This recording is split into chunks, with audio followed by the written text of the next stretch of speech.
Man, finally got this daggone live. I seriously been working on trying to get this live up for like 45 minutes. It wasn't working. I gotta nail down how to do the live now.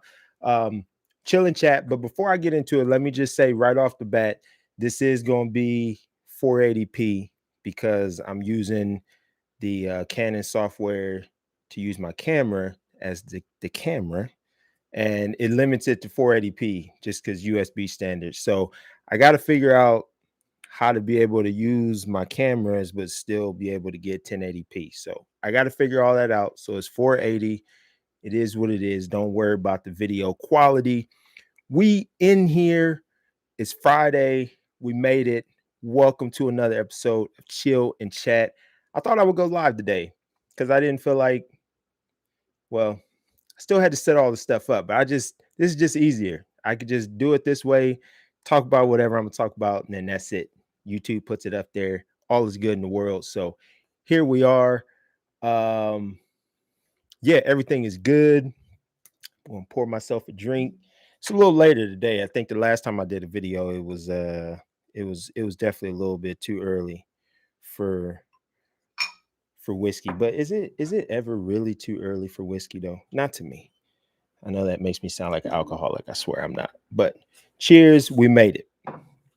So, uh, in this video, I want to talk about YouTube stuff. Like, and this thought kind of came into my mind because I was like, I make these videos and I do photography stuff, but I still watch YouTube. Like, that's pretty much all I watch is YouTube.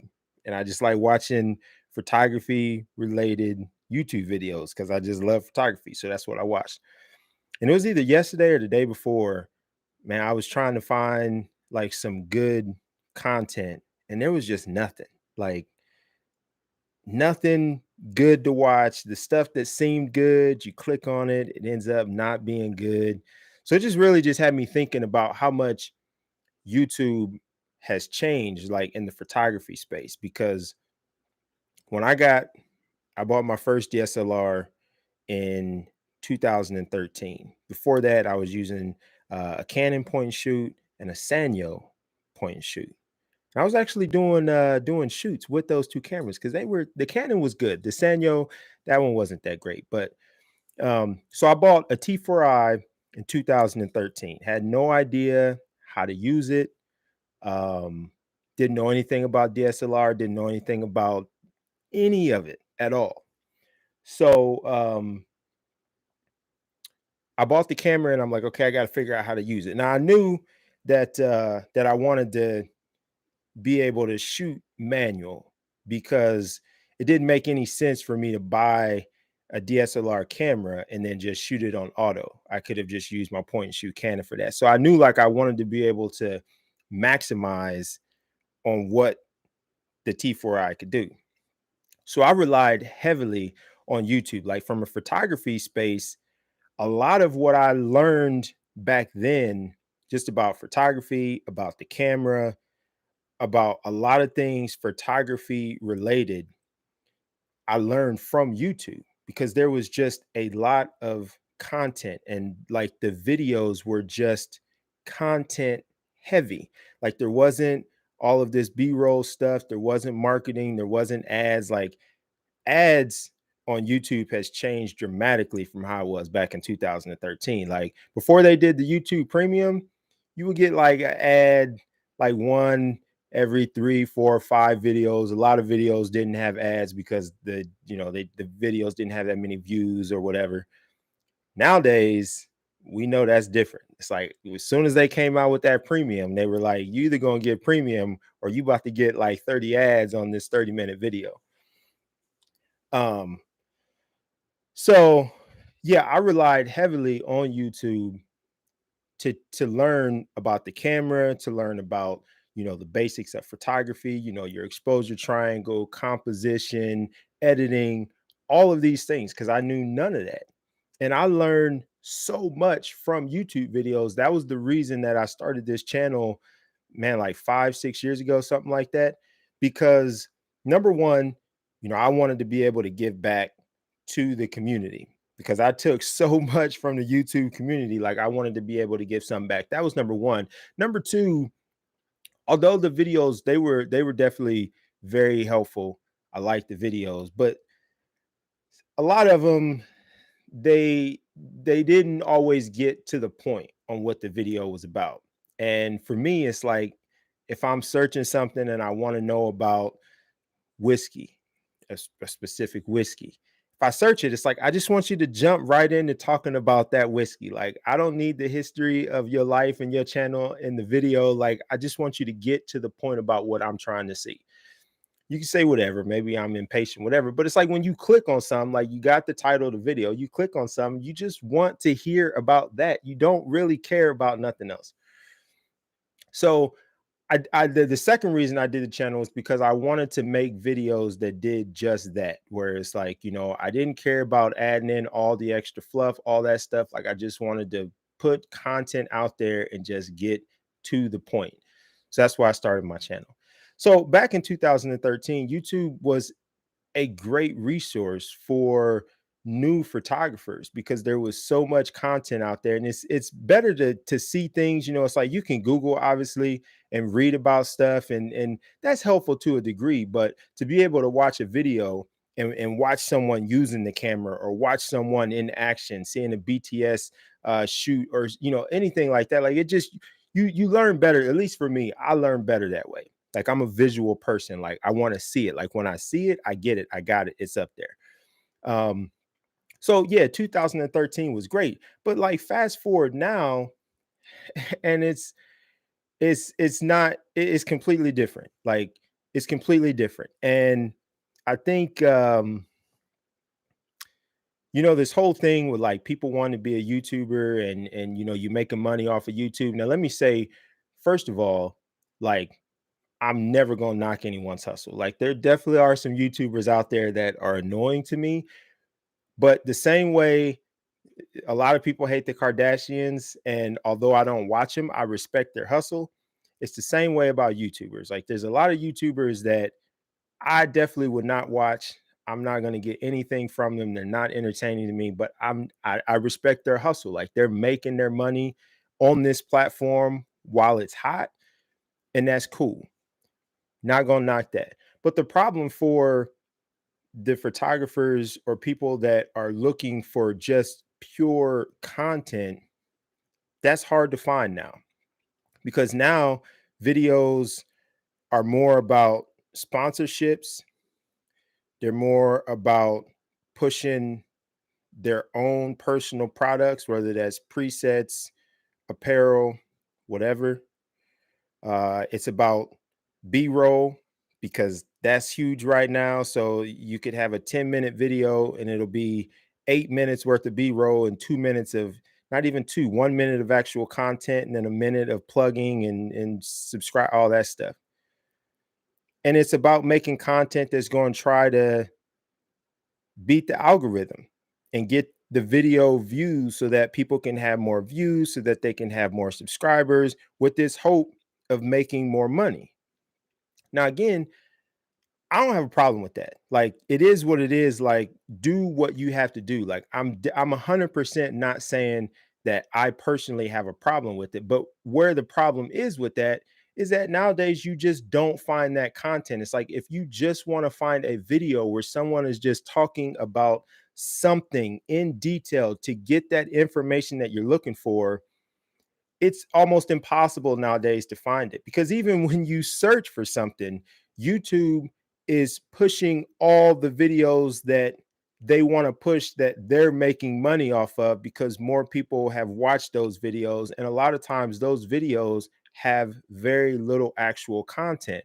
And then when you start throwing in that, people have sponsorships or they're being sent free products to review or whatever, now you have bias. And it irks me when I'm watching a video and they're just like, yes, they sent me this, but they're not telling me what I have to say and this is my own opinion. And it's like that's nonsense because yes, it is true that they might not be telling you what to say, but whether you realize it or not, there is a little bit of bias there, and you're going to not destroy that product in your review because you want them or other people to send you more products for free. If someone sends you something and you completely destroy the product in your review, they're not going to send you anything else probably. And if someone else that's looking to maybe send you stuff see that that's how you're reviewing that stuff, they're not going to send you anything either. So whether like people realize it or not, you could say all day that like you haven't been influenced by the company because they didn't pay you or they're not telling you what to say. But the reality is there's bias there. Like you are going to not be as hard on that product as you would be something else. It's just the reality of it. You see it all the time. I mean, people that are Canon people will bash the hell out of a Nikon or a Sony, but they'll justify things that are equally as bad in the Canon space. And the same with every brand. Sony fanboys will bash everyone else, but they'll ignore the stuff that's glaringly wrong with the Sony camera. I mean, that's just the way that it is. So it's like nowadays, it's hard to find that content, and that's it. It's hard for me because knowing how much I learned from it and knowing that there are photographers that are coming into the game right now that don't really have that resource in YouTube anymore to be able to get that knowledge is that's just it's sad to me because YouTube used to be something that was great and now it really is just like this monetized platform that's just it's a lot of fluff. Like a lot of YouTube videos are so empty on content that for me they're hard to watch. And then on top of that, YouTube and what they want to push, like, and I mean the YouTube people, they're gonna try to shut my channel down again. Um, YouTube is frustrating because if you go into YouTube, go to the Explorer, like go to the like when you first open up the app, whether it's on your phone, on the TV, whatever. Okay, go in there and look at the stuff that they recommend to you. Now, this drives me crazy. Like, YouTube will recommend videos to me that are 2, 3, 4, 5, 6 years old. You know how many videos are uploaded every single day on YouTube, and they're still pushing me videos that are 3, 4, 5 years old? Like, even if I do a search, I get videos that are old. Why? Because those are the videos that got the most views. Those are the videos that's making YouTube money. They want to push those videos. So it's like to even find content that isn't old, then I got to go into the filter and I got to say, show me stuff that was uploaded today or this week or this month. It's like, that's fine. But it's like all around YouTube is pushing these videos that don't have any real content. The people that are making the videos are doing it for other reasons than just making content. It's like I get emails all the time from people wanting me to review stuff. Hey, we got this product we want to send to you. And I decline them because if it's not a product, if it's not a type of product that I use in my workflow already, I'm not going to do a video on it because how can I even do a review on something that I don't use in my workflow? Like, how am I going to even be able to give you an honest review and be able to help anybody if it's something that I don't even use in my workflow? So I get this product, I use it for a day or two, and then I make a YouTube video talking about the pros and cons and how you can make it work in your workflow when I don't even use it in mine. I can't do that. Because at the end of the day, it's like, I don't care about the free stuff. It's like, I'm not going to, for me, like word is everything, integrity is everything. And it's like, I'm not going to make a video knowing that there's people like me 8 years ago that are digesting these videos to get content to help them either learn or make an educated decision on something that they want to do. I can't, being the man that I am, make a video that's going to steer somebody one way or the other over a product that A, I really don't know anything about, and B, it's a product that I wouldn't even use myself. How can I recommend a product to someone when it's not even something that I would use in my workflow already? So, yeah, I turn that stuff down just to try to keep this channel, the integrity of this channel intact. My channel is not monetized. And that's no knock on anyone that monetizes their channel. By all means, I mean, I definitely think people should monetize their channels. I don't have any problem with that. I just choose not to do it because I just want to try to keep my videos ad free. And I feel like I don't do enough consistent content to really care about monetization. I don't know that I have enough growth and YouTube viewership to really even care about monetization. It's like, for the few views that I get on my videos, it's like I don't want to have y'all watching ads just so I can make $5 off the video. It's like there's no point. It's like if this channel at some point well in the future grows and I've got a lot more people, then maybe at that point I would explore monetization to see if it makes sense for me. But it's like right now, it's like for the views that I get and for how infrequent I upload these videos, it's like, nah, I'm not going to subject you guys to the ads. So that's why I choose not to do that. um so yeah, I mean, just for me, it's like YouTube as of late has just been really frustrating because it has gotten so far away from what it used to be. And I realize like that's everything. Like, look at Facebook, look at Instagram, look at Twitter, look at look at Google. It's like all of these things, like they start out in the right place and having the right intention. And then the minute that the money train gets behind it and there's money to be made, that's when you start to see things shift, because then it becomes all about the money and less about the intention. And that's where a lot of YouTube videos are, in my opinion, today.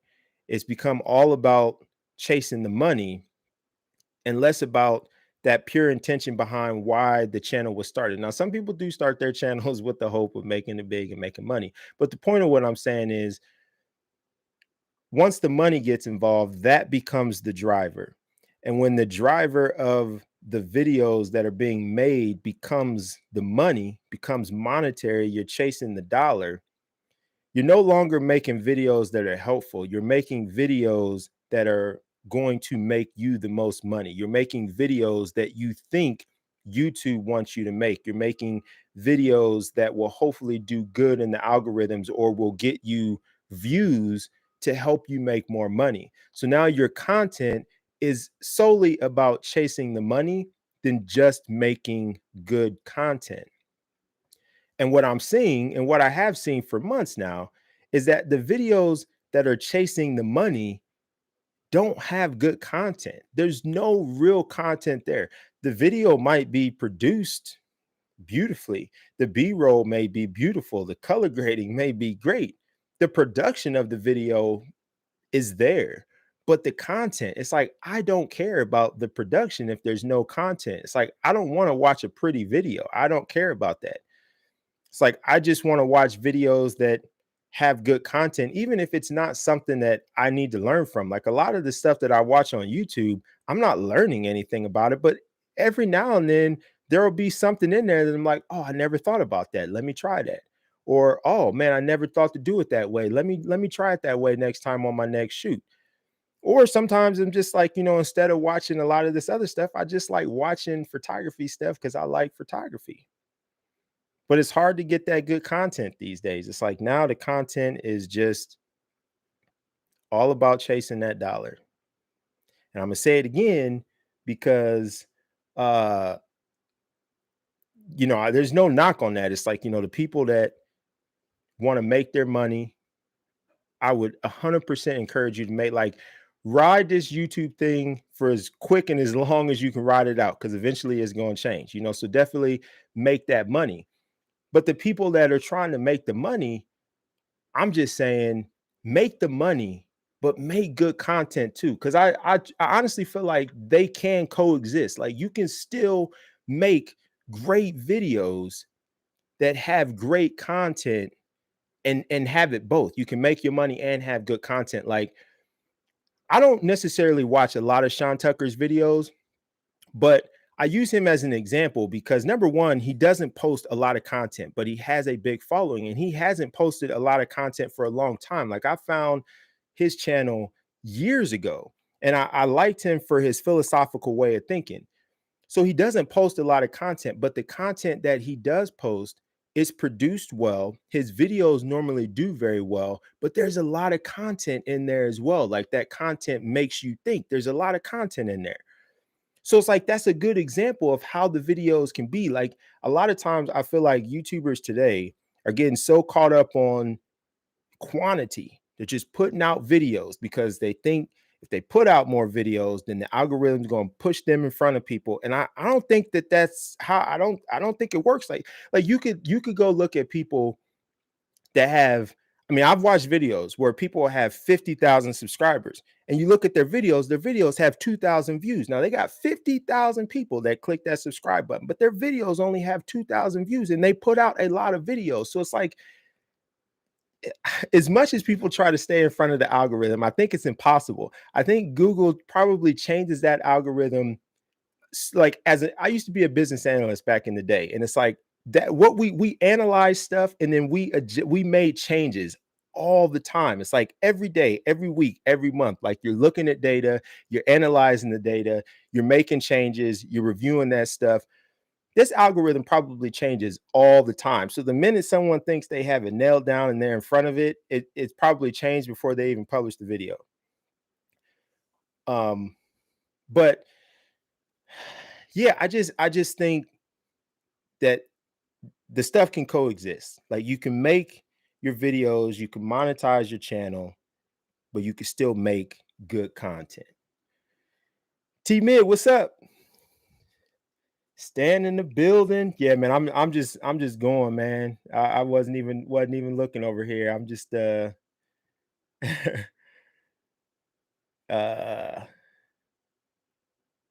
yeah, man. Yeah, I gotta get used to this live stuff. What's good with y'all though, man?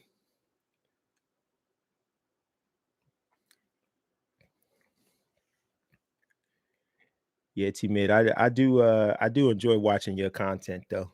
You and Stan's content. I definitely, man. I think T Mid, man, like it was either like 2 weeks ago or 3 weeks ago. Like you hadn't dropped anything in a while. I think, yeah, and I'm like, yo, where the content at, man? I do get used to seeing y'all's content though, for sure. Speaking of which, yo, T Mid, man, we hoping to see you in about 3 weeks, man. You got to do it, bro. You got to do it, man. Come on out, bro. It's gonna be a good time. You got to come out for sure. It's like an hour flight for you, man. That's what's up, bro. That's what's up. Yeah, all right, man. We're gonna have to yeah, we're gonna have to set up like a dinner or something like that. Man, I'm terrible with my Instagram. I'm terrible with it. I don't post on there. I don't be checking on there. Nothing, man. I try so hard to be consistent with Instagram. Like first of all, like on my business page, I haven't posted a picture since like March, I think. And then on the one that I created, that's just my YouTube name. See, the problem is I got my business one, I got the Anthony Tog Life one, and then I have my personal one, and I don't do anything with any of them. But I got three of them, so then I don't check any of them. I don't stay on top of that stuff, man. I'm terrible with social media, and I got to get better because social media is big, especially like me having a photography business. It's like I got to do better with social media, but I struggle with it, man. Yeah, that's what's up.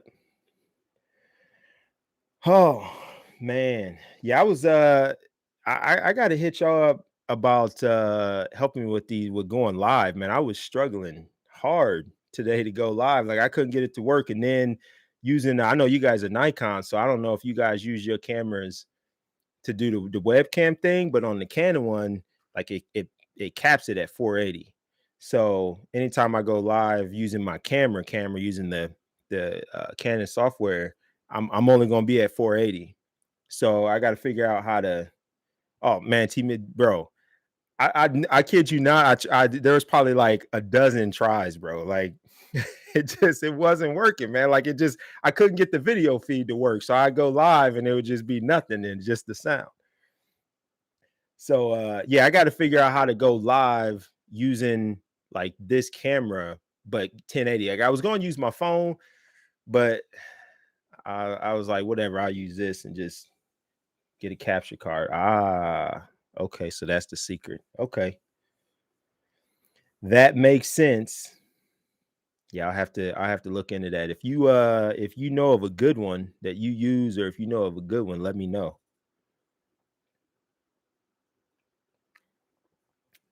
Bendy Sue, what's up?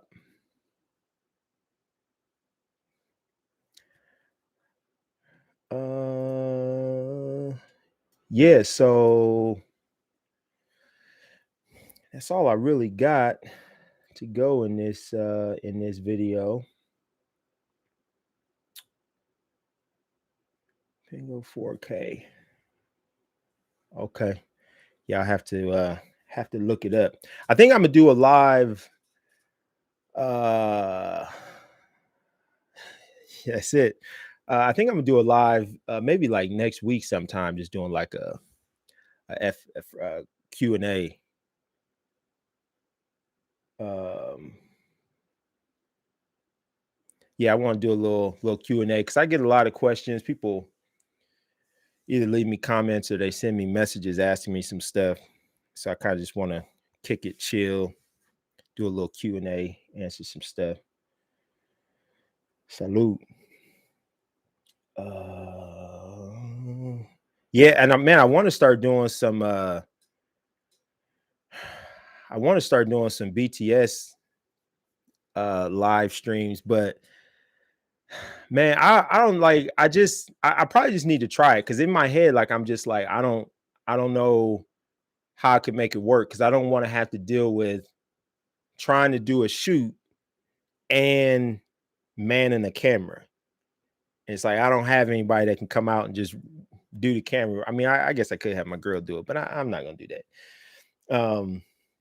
So yeah, I'm just trying to figure out like logistics. Like I know y'all do it, so y'all think y'all told me like it's not. I mean, y'all just set up like a tripod and use just have like a second camera set up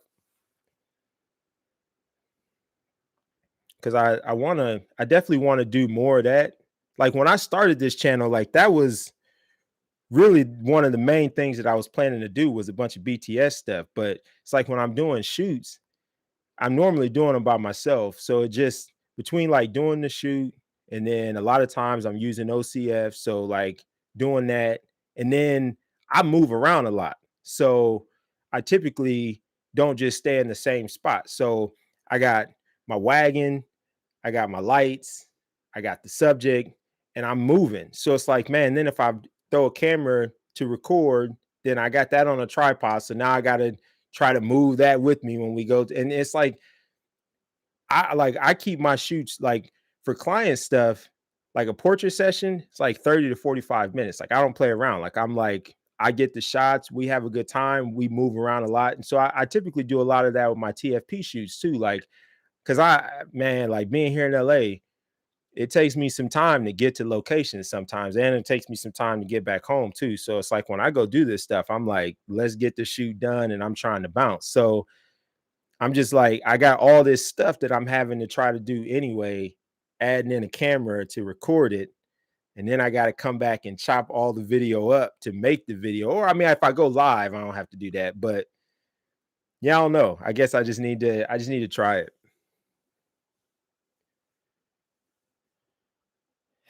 Yeah, yeah, definitely show me how it's done. We're gonna have so much content coming out of that weekend, man. It's crazy.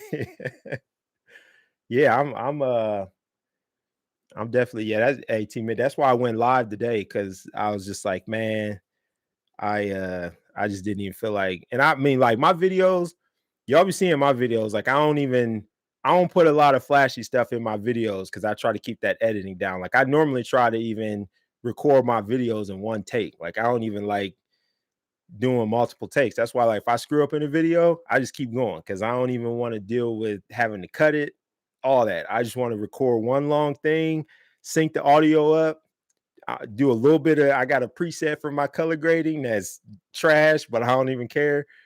And man, I do that and then I put it up because if I got to spend time editing, man, I'll be even more inconsistent than I already am. So yeah, I can't mess with that. So I try to keep it as simple as possible. Like I bought a new light like 2 months ago because I was using man, I had like this, and I know y'all probably started with this too back in the day, but I had that little that kit, with the 5 CFL bulbs. It was a kit like that. So it was two lights with the 5 bulbs and then like a hair light or whatever. And I bought that when I first started the channel, like some years ago.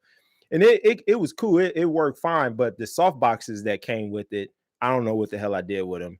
So I would have to set up those lights, put those on a light stand. Then I had some diffusion material that I had from like 10 years ago when I did a DIY softbox, which was a complete waste of time, money. That was an utter disaster. I'm gonna have to make a video on that. So I got this diffusion material. I put that on a boom arm to put that in front of the light. And then, I'm trying to like position the light. So then I got two of them and it was a pain. So it made me not want to do videos because I hated setting all that stuff up. So I bought a little Flashpoint FV150 with the Bowens mount. So now that's easy. I can set that up, throw a softbox on it. It's legit. So that helped me. That's why I've been making more videos lately than I had. Like the last 2 or 3 months, I've made more videos than I probably did like all of the year before that, just because the lighting setup was easier. So yeah, I've been trying to make it easier for me to make these videos, but I want to be a little bit more consistent, and I definitely want to do BTS stuff. But yeah, I guess I just gotta get out there and do it.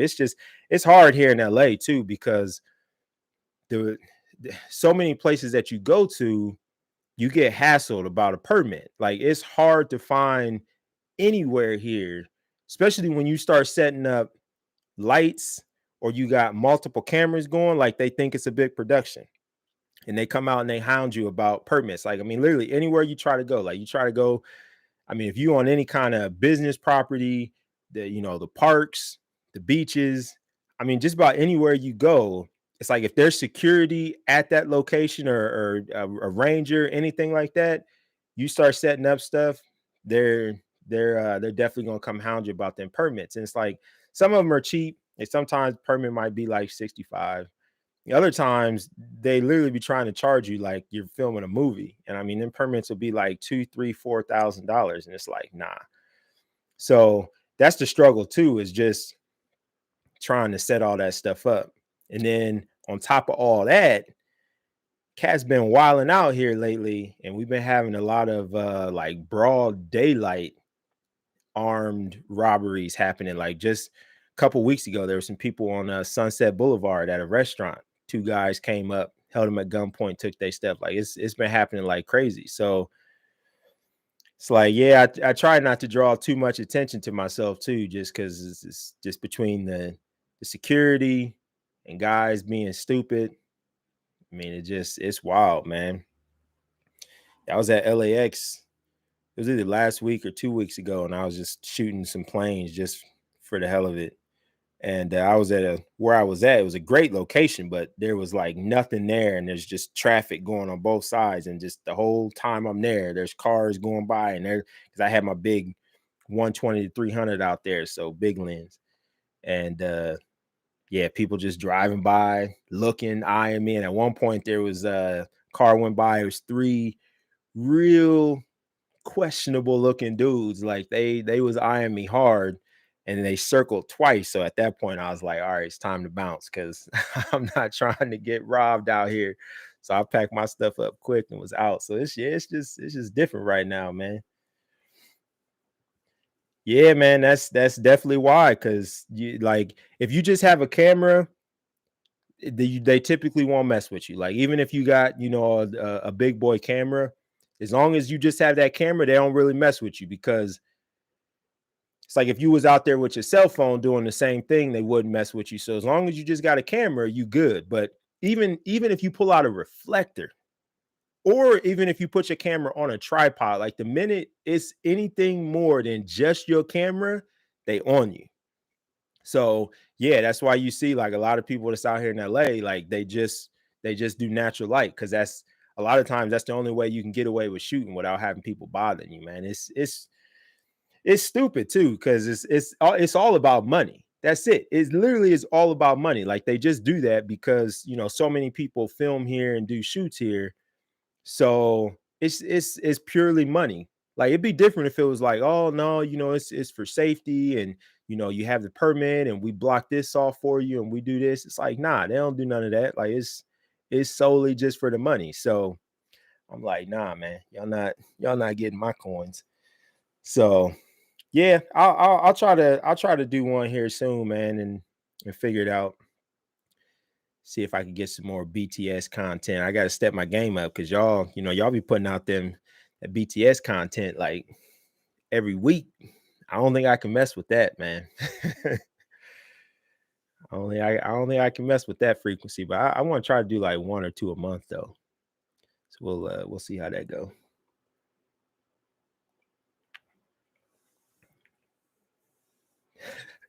Man, it's funny you say that. I was just for the hell of it, I was looking at houses in Lancaster just because it's cheap up there. It's far, man, it's like 70 miles from like downtown LA. It's probably like 120 miles from where I live. But yeah, man, it's cheap in Lancaster though. Like if you want to live in LA, but you don't want to pay these LA prices, you definitely can go live in Lancaster. It's cheap up that way, but it's up there though, bro. Like, man, even to get to the city, it would probably take like 2.5 hours to get to the city, just that little 70 miles, man. Like, yeah, no, Lancaster's definitely up there for sure. But it's a nice area though. I've never been to Palmdale though. Let me look and see. I don't even know where that's at actually. See where that's close to. Oh, okay, so it's near Lancaster, so it's up there too. Okay. Yeah, I've never been up there though. Is it nice up there? Like nice scenery and stuff up there? I've heard about it, but I've never been up that way. That's far out the way from me. I always forget you did NASA stuff. Like you've said it before, and I'm just like, it's just yeah. Sometimes like you look at people and you'd be like, oh, you work for NASA? That's how it used to be for me back in the day when I was younger, man. I had my fro, and I worked for this corporate company, and I'm sure there's a lot of people I would come to work, man. They probably thought I was hood as hell, man. Like I definitely I was into had the fro, had the cornrows. I was into the big clothes, man. Rock them Tims, man. I was a hood dude back in the day, man. I was definitely a hood dude, and was always in places where like I stuck out like a sore thumb, man. But I didn't even care. It's like whatever. Good times though.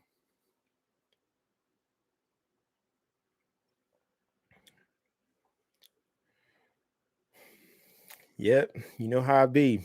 It's like if you not if you don't look like them, they be threatened. Yeah, but I never cared though, because it's like I was a hood dude, but I always stayed on my business though, man. Like I always been about doing the right thing, handling business, man. So it's like let people judge all they want because they gonna do that regardless. So it's like whatever. Yeah, man, I'm gonna have to jump off here in a minute though. It's already late. Yeah, I meant to do this way earlier, but I got busy and then this stupid thing, I couldn't get it to work right. So it took me an hour.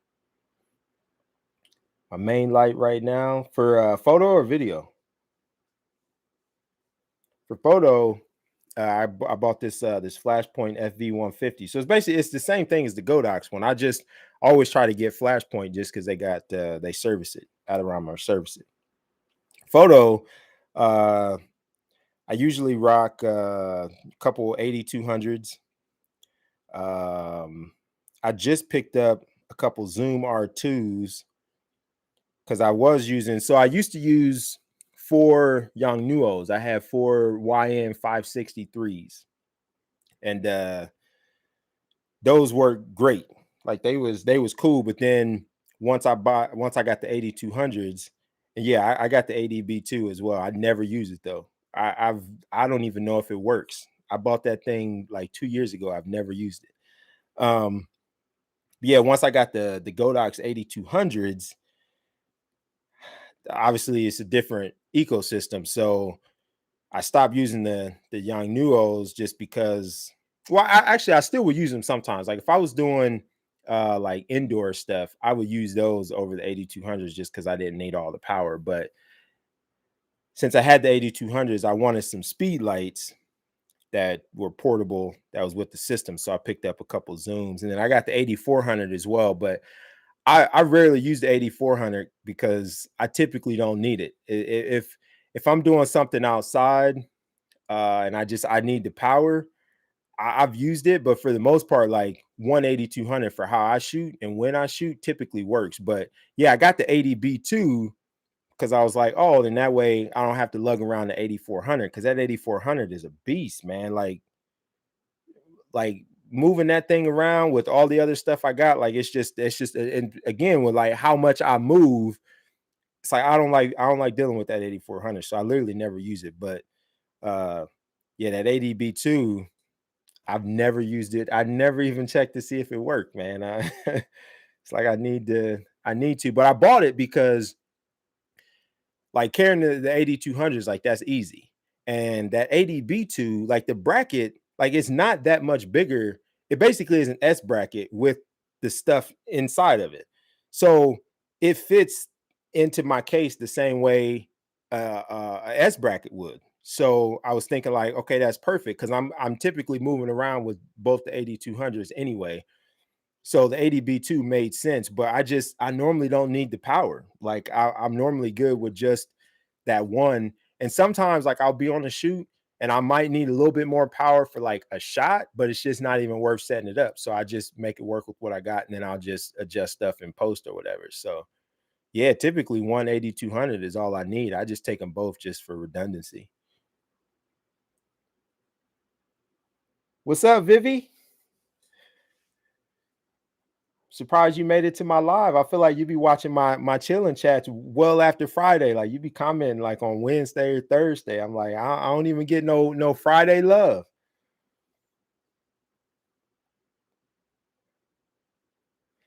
Uh but yeah, so yeah, just a couple 8200s. Man, I really like that 8300, but just having two 8200s already, the price point for the 8300, it just didn't make sense for me to buy it when I already had two 8200s. Like if I didn't have the 8200s, I probably would have, like if I was in the market to get something, I would probably get the 8300 just because I like the form factor of it. Like the 8200s are cool, but they're bulky though, so it's kind of annoying.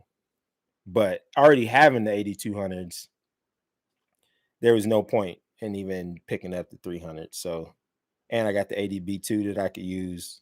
So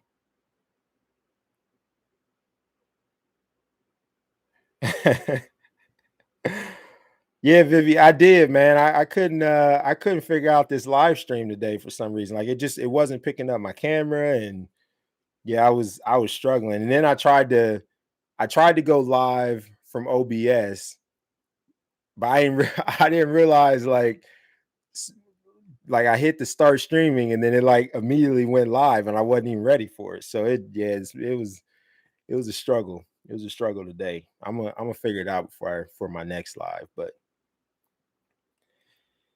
yeah, so yeah, that 8200 is all I need. Like, yeah, Ryan, I'm surprised that Ryan ain't in here, but yeah, he had his video about that 8300, and I got on him in the comments because I'm like, he's like the 8300 is the better entry strobe over the 8200, and I just don't agree with that because the price point, like the 8200, I mean, if you go with the 8200 Pro, I think it's 350, but you can get the 80. Like I have two regular 8200s, like I don't even have the pros. I think you can get the 8200s for like 300 or 250, something like that. That 8300 is what? 500, I think. 400, 500, I think it's 500, right? Even if it, yeah, I think it's 500. Like I think that 8300 is 500. So 500 for the 8300 versus 250 or 300 for the 8200. And I think in the videos that I saw when that 8300 came out, it was only like a half stop brighter than the 8200. So to me, like that extra 150 or 200, if you just getting into the strobe game, like you don't even know what you need, like you don't even have a speed light, or maybe you had a speed light and you just need more power. To me, I would much rather spend a little bit more money, get two 8200s with an 80B tube before I bought just one 8300. But that's just me though. I mean, maybe, yeah, I mean that's just me. To me, I would still tell people go with the 8200 just because I think, man, the value for the money, like you can't beat having an 8200. Can't beat it. I mean, I would tell people to go with the Flashpoint over Godox though, just for the service. But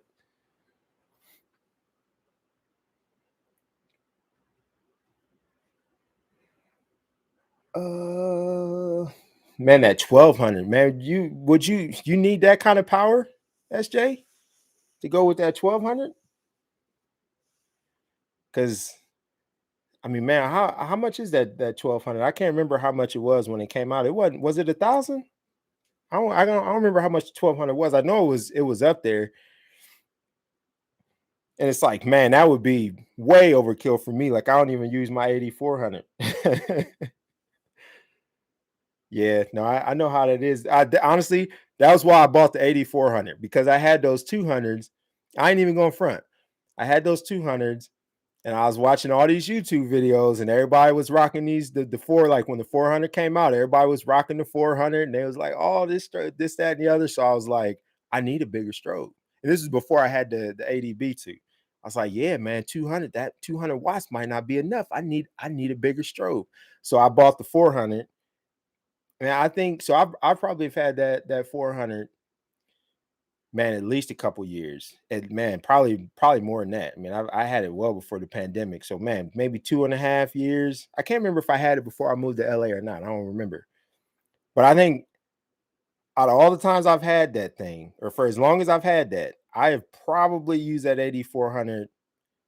Definitely, I could count on one hand for sure. I hardly ever use that light. Like I have it just in case I need the power, but I never use it.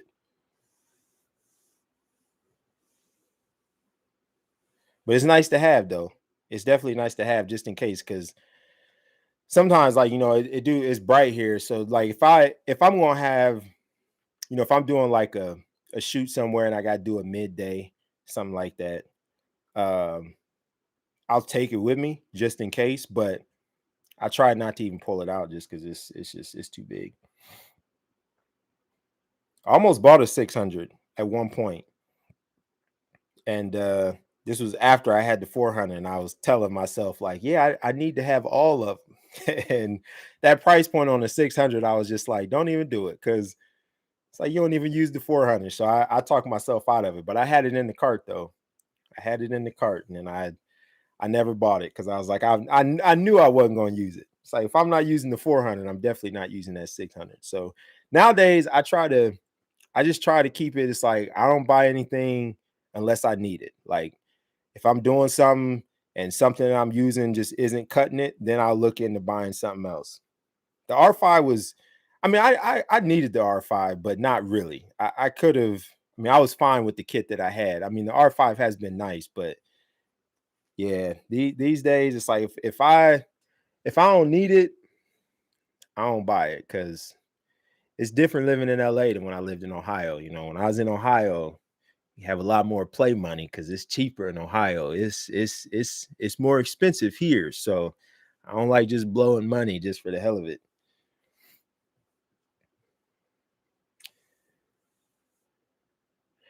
Man, T mid though, man. The only thing I'm super paranoid about Craigslist, man. Like just meeting up with people. Like when I was back home, this might trigger some people if they watch this, because I know how people are about their firearms. But when I was back home, I had a CCW. So if I was going scouting out a new location, or if I was just out just doing random shooting, like I was always carrying, just because I felt better having that protection. Was like here, they people in California seem to think that the criminals follow the laws. So, they're real strict on pretty much anything, man. Firearms, knives, all that stuff. Like, you basically can't have anything here. So I'm just nervous, man, about meeting up with people and doing all that stuff, because it's just, yeah, it's just like I said, this pandemic, man, has got it crazy here right now. So I just try to stay out the way these days. I definitely don't be out and about here like I used to back home, just because man, it's wild here. And it's like I'm not trying to wind up as a victim, so I just do my due diligence, man. It sucks. Yeah, Viv, my girl is German. It's different over there in Germany. Y'all, they can't have no firearms over there either, but they don't have all the crazy crime stuff like what we have though.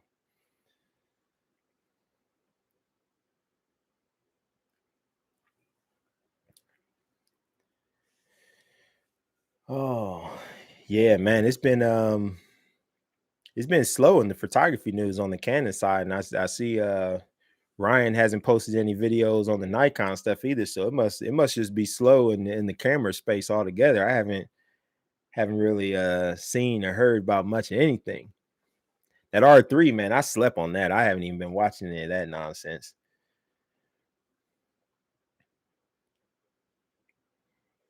When do I typically shoot? Like during like what time during the day? I mean, I shoot all throughout the day. Because it just like I'm not one of those photographers that I'm just like, oh no, you have to shoot in the morning or in the afternoon for the golden lights. Like, nah, it's like I shoot when the client can shoot. Like, especially when I do headshot stuff. Like, I do a lot of corporate headshot stuff. And since I don't have a studio, I'm on location. And yeah, I mean, sometimes I do it at the client's house. And so, I mean, like I typically will try to set up inside, but a lot of like right now, a lot of people are going more towards like the environmental business portraits. So I'm outside and I got to shoot whenever. Like I can't tell them like, oh, you got to wait till so. Plus, yes, like I shoot whenever they have time. Yep, exactly, T mid. That's why I never understood that. It's like I'm not going to limit myself to basically 4 hours out of the day. It's like I could have done 6 shoots in a day. It's like if I limit myself to just those times, I'm going from 6 to 2 or 3. It's like pass. It's like make that money and just learn. It's like I'm either going to use my flash. Normally, what I try to do is just find locations where I can just make it work. So it's like I'm not out shooting right dead smack in the sun. But if I have to, that's what I bought the 8400 for. It's like just in case if I have to, I could at least have a strobe that's powerful enough to fill in the shadows. And then I just rely on post. It's like that's kind of the good thing about like these cameras these days. It's like, everybody's always like, oh, you got to get it right in camera. You got to get it right. It's like, well, sometimes you can only get it so right. You know what I'm saying? It's like if you out and it's bright and you don't have a choice, like you got to get the shot where you got to get the shot. Like you got to expose for those highlights and then you got to bring stuff up in post or you got to do whatever you got to do. It's like you can only get it so right in camera. Like these cats that always be trying to preach, like, oh, if you don't get it right in camera, you suck or you're not a good photographer. Kick rocks. Like you do what you got to do, get the shot the best you can in camera, and then yeah, I mean, just fix the rest in post. So it's like that's what I have to do sometimes. It's like if the lighting sucks and I can only get something where I want it to be, it's like, yeah, I mean, I just handle the rest in post.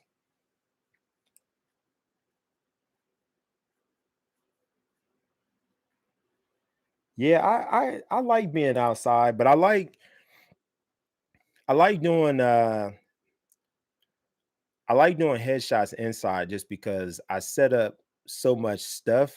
It's annoying trying to do it outside because then I gotta weight everything down. It's like when you're a one-man show, and y'all know about it, because y'all one-man show with y'all stuff. When you're a one-man show, it just, man, having it like when you just got one light is cool. But when I do headshot stuff, like I set up at least 2 lights, sometimes 3. So doing all that outside, it sucks. No, normally when I do outside stuff though, I do typically just try to do one light and then I'll use a reflector or something like that. But I'm not a big fan of using the reflector because I just don't have that control and I feel like I waste time. It's like if I just set up 2 lights, like instead of having a reflector, I can just use the light, and I can power it up or down based on how much shadow I want to be there. So yeah, just setting up all that stuff outside. Like I just did one, man, this week, earlier this week or last week, I was at a basketball court. Yeah, just it sucks being outside, setting all that stuff up, and the wind's blowing, so you got to weight it down. So I like doing headshot stuff inside because I have a lot more stuff that I set up. For all my other shoots, I typically just do one light. I use like a 36-inch octabox, and that's it. I keep it simple for that because, again, I move so much that it's like I don't have time to be moving 2, 3 lights. So I don't even use the flash for every shot. It just depends on how I frame it and what the light is like. I try to find good natural light first. Like if I can find good natural light, I go with that first. And then if the light is flat or if it's like whatever, then I'll put the flash into it.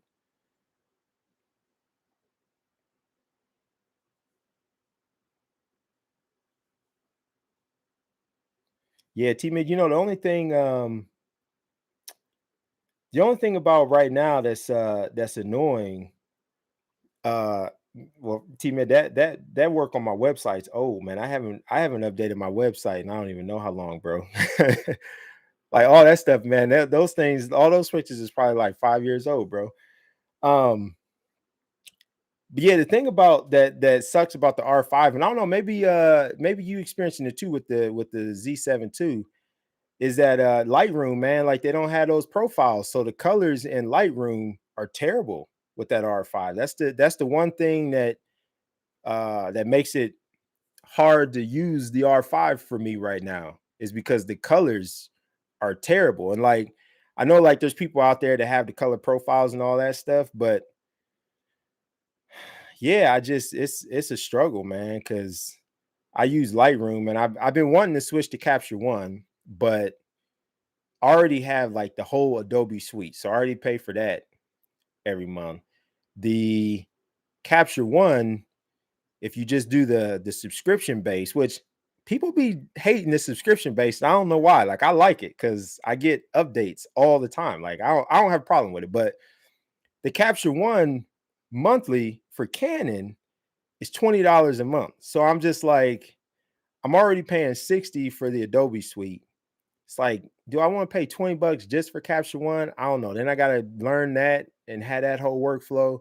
So I've been real reluctant to even switch over to Capture One. But I think I've saw that the Capture One, like the colors aren't as good either. Like if you open those R5 files in the Canon software, bro, beautiful. Like man, like when people talk about that Canon color science, open them pictures up in the Canon software, man, dude, knock your socks off. But you open those same files in Lightroom, terrible, terrible.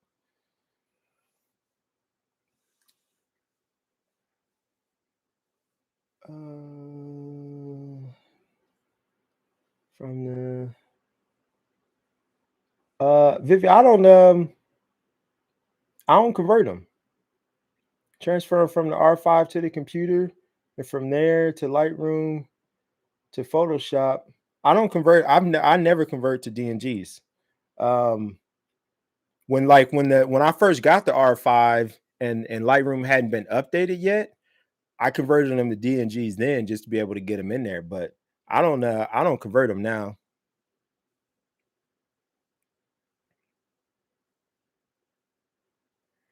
Oh, so Stan, they looking out for y'all. They I don't even think I don't know, maybe they're not even doing Canon profiles anymore because man, they stopped. Like even the 1DX3 doesn't have a camera profile in Lightroom. And that camera came out what, year and a half, 2 years ago. Uh but yeah, Stan, I've been thinking about getting a C stand too. I keep going back to portability. That's my thing. Like I moved, like I'm telling, like I gotta, maybe y'all gonna see it now. I probably won't move much when we doing our shoot, but like when I shoot, man, I move a lot. So I'm just thinking, like, man, a C stand is solid. That's the way to go outdoors. But I'm just thinking, like, man, moving that, I don't know, man. That's the only reason I haven't got one yet, because I'm just like, I don't need it indoors. I could use it outdoors, but that portability, man.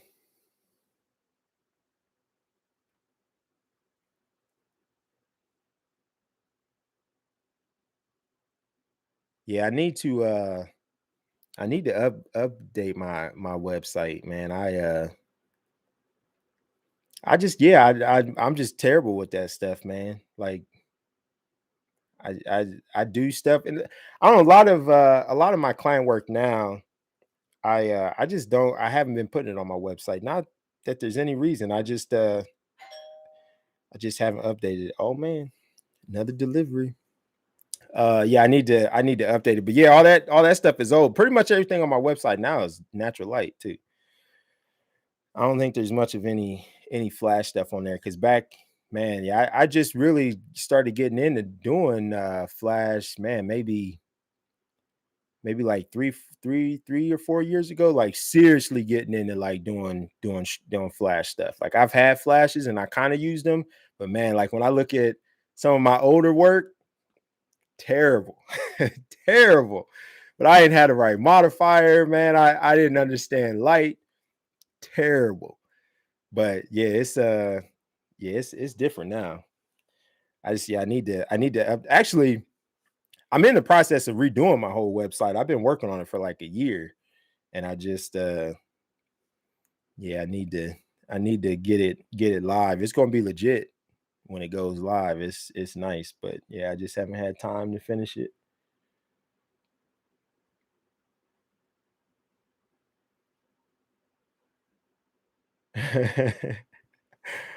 Facts, Vivi, facts. I'm MIA and on Instagram for sure. I need to get back to it. It's tough. It's tough because it's like I do photography stuff technically full time, but it's not full time because I have another business, and that really has taken up way more of my time than photography. So it's like photography, although I technically do it full time, it's kind of like part time, really. So yeah, it's just sometimes it's just hard to get that content, and it's like my client stuff. Obviously, I can post it. My contract says I can post it, but I typically try to just use TFP stuff to post on social media. I don't know. I'm just weird like that, I guess. I don't know.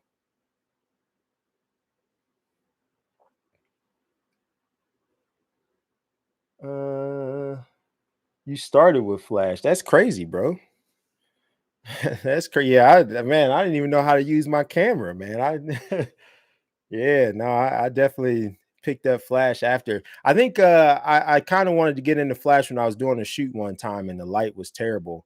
And I just, man, I couldn't make the shoot work. And I was like, I need to be able to control the light. Oh, what's up, Jim? Oh man, Jim, bro, it's hardly any left. Almost gone. There's probably one drink left. Um, my other business, it's a decommissioning business. You're probably not gonna know what that means, but commercial space decommissioning.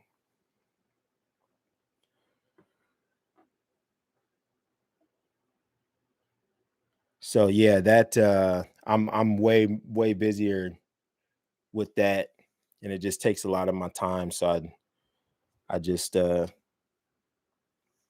try to get the photo stuff in when I can these days. But I want to get back to doing more photo stuff, because like before the pandemic, I mean, I was full time photo. I mean, that was primary source of income was photo stuff.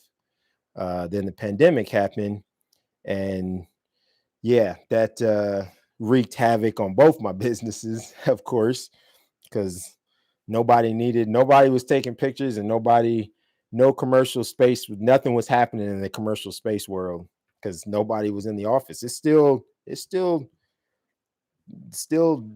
uh, crazy here now with that. I mean, there's still a lot of people that have not been back to the office yet and have no intent on going back this year.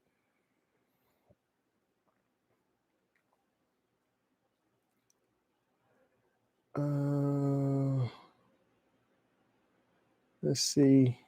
Yeah, so yeah, man, I found, man, I don't remember when I started watching Ike, man, some years ago. It was a few years ago. I can't remember what I was searching for, and I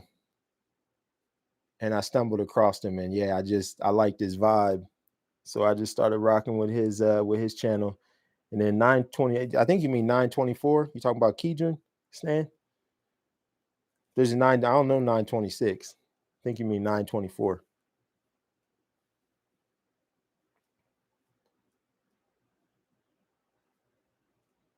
Yeah, so I started doing so I got my first DSLR in 2013.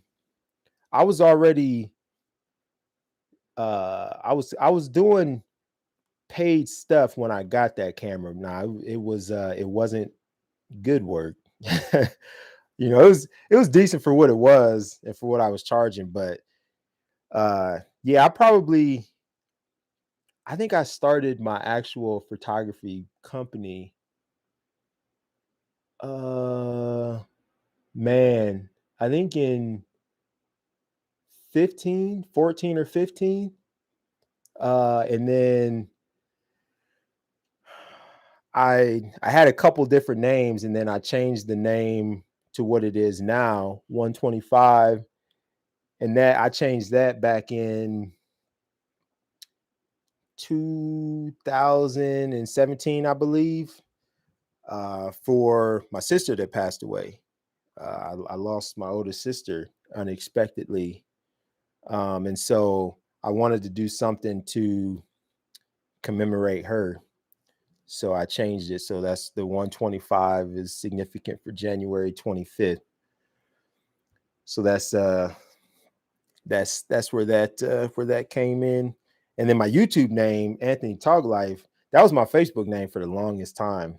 And yeah, I just went with that for YouTube because I'm about that Tog life. Because it's cameras all day, every day. Yeah, it's all good, Viv. It's all good. It's sad, man. Like I miss her every day, man. She's been gone for 4 years now. I miss her every day. Like life is not the same without her being here for sure. Some days are easier than others, but she loved my photography though. And that's why I wanted to do something for her because she was one of my biggest supporters, man. She always supported me on this photography stuff. So yep. But it's all it's crazy because like when people randomly ask me like what's the significance of the name, and I tell them the story, it's like their whole demeanor changes, and it's like nah, like you like the people don't got to be sad, you know what I'm saying? Like yeah, it's I miss her and everything, but people don't. But every time when I tell people, because they're always kind of like half joking, giving me shit a little bit, like what's 125? What's that? And then when I tell them, it's like, oh. So, but nah, it's definitely it's all good. How old would she be? Man, I'm good at math, but let's see. Or man, like pushing 50, something like that, somewhere around there. DSLRs, man. I don't, man, Jim. I don't think I would go as far as saying DSLRs are dead because I think companies would look at the market, but I don't think that any of the companies are going to push DSLRs anytime soon. Because it's like if you look at Canon, like they're investing so much in their RF line of lenses that it wouldn't make sense for them to bring out another DSLR. Because it's like, yeah, you got the adapter, but you're not going to bring out a new camera and then say, well, the adapter is irrelevant for DSLR. You're not going to bring out a new camera, a DSLR, and then not bring out any new lenses. Like 2, 3, 4 years from now, what would be the point in bringing out a DSLR, but they haven't released a new EF lens in that same amount of time? Like, there's just no way, because you want people to buy the new camera and then you want them to buy your new lenses too. So yeah, Canon wise, I don't see it. Nikon, obviously, I feel like Nikon was just like Canon. They was late to the mirrorless game, because I think both of those companies, I think they underestimated how big Sony was going to make on the scene. So Nikon was late to the game too. I feel like Nikon was like even a little bit later to the game than Canon was. So like right now they're starting to put their attention on mirrorless too, because that's the thing. Like that's the plug right now, like mirrorless, which, you know, I like, aside from an OVF, I mean, there's really no point in having a DSLR. Like the autofocus is way better on mirrorless. Cameras are lighter for people that like that sort of thing. But for everything you have in a DSLR, you could just put in a mirrorless camera. So minus OVF, like what's the point in even doing DSLRs again anyway? So yeah, I don't think that that there's really going to be any movement on the DSLR front. They're obviously going to keep making them, because, you know, there's still, I mean, there's still people that are buying 5D4s, still people buying D850s, because man, even as a Canon guy, like the D850 was one of the best DSLR cameras ever produced. Like when that camera came out, I kid y'all not, when that D850 came out, I was seriously this close to selling all my Canon stuff and moving to Nikon. Kid you not, because like that camera, I don't think I've ever had more envy with the camera than I did with that D850. Like at the time, that D850 had everything in it that I wanted in my Canon cameras. Like I was so jealous of that D850, it was crazy. So I'm sure those D850s are still selling like crazy. So yeah, I mean, I think mirrorless is the plug right now. But I mean, I don't know about other brands, but you know, Canon, it's like they're not making it easy, because yeah, like Viv is saying, the RF glass is so expensive, man. And it's hard for me to make that switch, because I still use my 5D4 and I still use my 6D2. Like I'm streaming this on my 6D2. So even if I was to say like, oh, let me just sell all my EF glass and just buy RF glass, well, I can't do that, because then I can't use my 5D or my 6D2. And then it's like, well, I don't want to buy an RF glass that I can't use on my DSLR camera. So I just haven't bought any RF glass, because it's too expensive, man.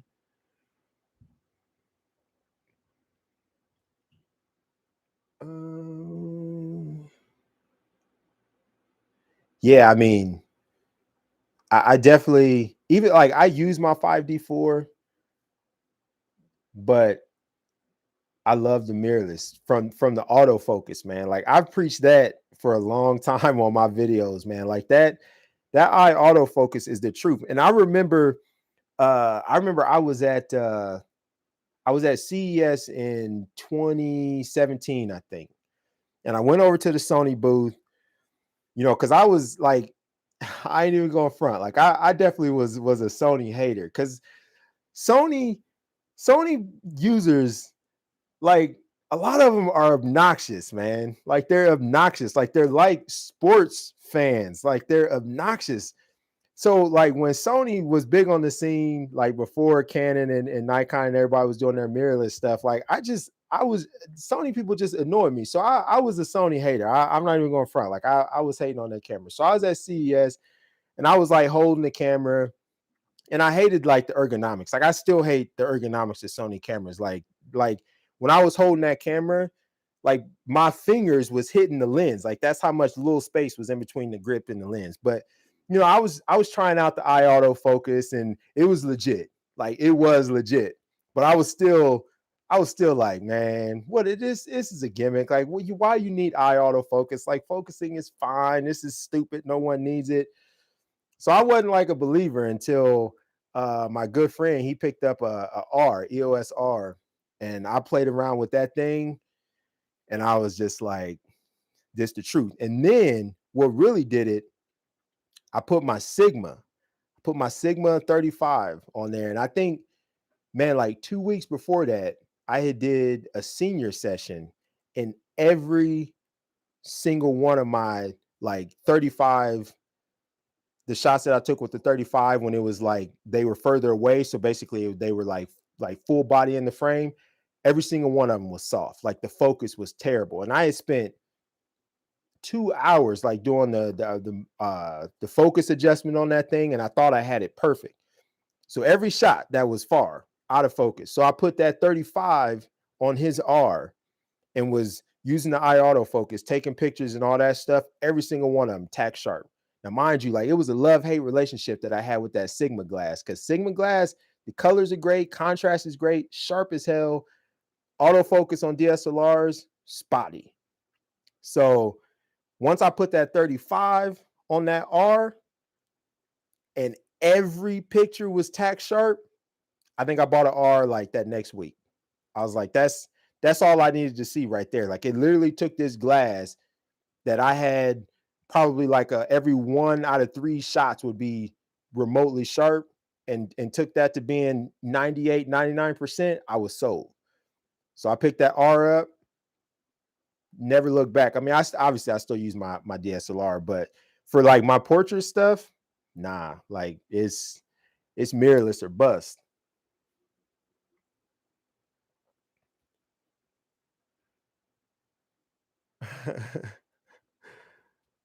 uh yeah, those Sony cameras, they might be better now, but they're still small. And if you got bigger hand, like they just don't have enough grip. Like that's what I like about Canon cameras. And I think even like the Nikon mirrorless, like the grip on that thing, like it gives you something to hold on to. Like I can't, when I'm trying to hold the Sony camera and I'm literally banging my knuckles on the lens just trying to hold the camera, like that's no bueno for me. Like I can't even do it. But like Sony cameras are cool. The thing that annoys me most about like Sony people, like Sony cameras are solid, and Sony definitely is very innovative, and they lead the way on the stuff that they put in their cameras. But two things. Number one, nobody talks about the reliability of Canon or of Sony cameras. Like you don't hear about that on YouTube. Like nobody talks about when the cameras fail, or like the durability, or like the longevity of it. Nobody talks about using Sony cameras in crazy weather conditions or just crazy conditions in general. Nobody talks about that because I don't think they're that durable at all, but nobody talks about that. Number one. Number two, Sony customer service is terrible. That's the one thing that I've liked the most about Canon, like being a professional photographer, is that the Canon professional services is top notch. Like, and it's nice that I'm in LA now, so it's here, so I can drive there. But like the Sony customer service is terrible. And then three, people just don't take into account enough that like Sony, they really don't have anything to lose. So of course they can push the envelope and they can try new stuff. Canon and Nikon can't do that. Like Canon and Nikon were like the catalyst of camera brands back in the day. Like they were the one and two, the A and B. So it's like they can't just be taking chances and just like, oh, well, Anthony wants this in the camera. Let's just put it in there just to see how well it does. Like they can't do that. Sony can't, So of course, like Sony's gonna come off being more innovative, but a lot of the stuff that's in Sony cameras, like they don't knock it out the park right out the gate. I mean, it's kind of like Apple. Like Apple is late to the game with a lot of stuff. It's like Samsung will do stuff well before Apple brings it out. But when Apple brings it out, for the most part, it's polished. Like it works well. They integrate it well with the ecosystem. Like it works. Sony is like the Samsung, where I feel like Canon and Nikon are more like the Apple, where like they just, when they bring it out, it typically works pretty good, even right out the gate.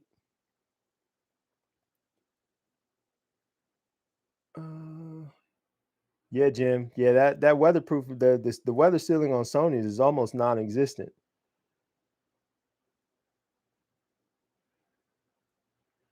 Yeah, Vivi, the man, all of Canon's accessories are overpriced, unfortunately. But that's just kind of the way it goes. It's like everything Apple is overpriced. Like there's not a single thing that Apple puts out that is the right price. It's all overpriced, but you just pay it because it's a good product and it works. You know, it's like every camera that I've ever had, I've always bought an OEM grip because I'm just like, I'm not gonna buy a $2, $3, $4,000 camera and then try to cheap out on the grip and it F's my camera up. It's like, nah, it's like I'm dropping $4,000 for a camera. Yeah, dropping 400 for a grip is stupid, but yeah, I'm gonna drop the 400 for the grip just to go OEM. That way I know it works, and then I'm just not worried about it. But I mean, Canon, like, I don't know if you've ever looked at the price of Canon lens hoods.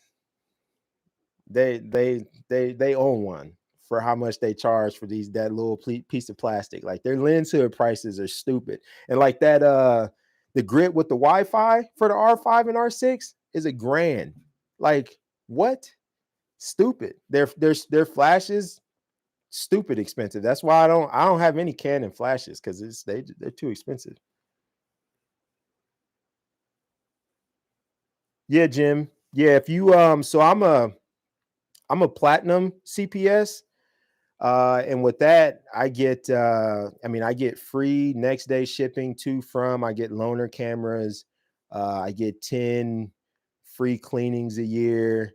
I get like 35% off service if I need something repaired. And it's, man, I think it's like, for the platinum, it's like $300 a year. So I mean, if you, I mean, 300 is 300, but even if I use all 10 of like the cleanings throughout the course of the year, I mean, that basically pays for that itself.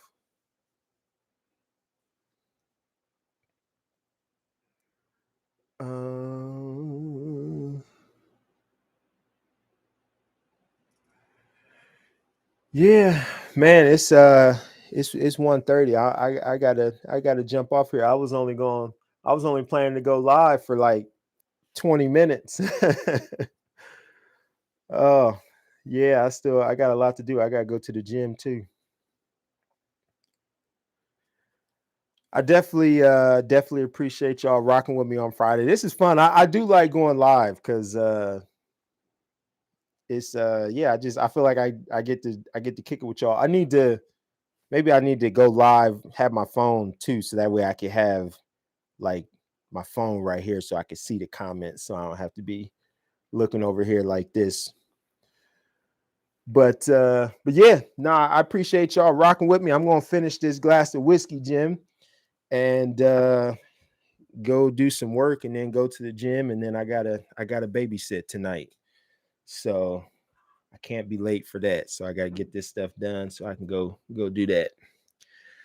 So hopefully, hey, you guys have a good weekend. Stay safe, enjoy, go shoot, do some stuff, and I'll catch you guys. I don't think I'm gonna do. I probably won't. I don't know if I'm gonna go live every Friday to do these. Uh, I just felt like going live today because I just felt like rambling. But I don't know. I might make these live. That makes it more of a chill and chat thing when I can go live. I just gotta maybe try to do a consistent time every week though. So I don't know. I'll figure it out. But I appreciate you guys. I'll holla.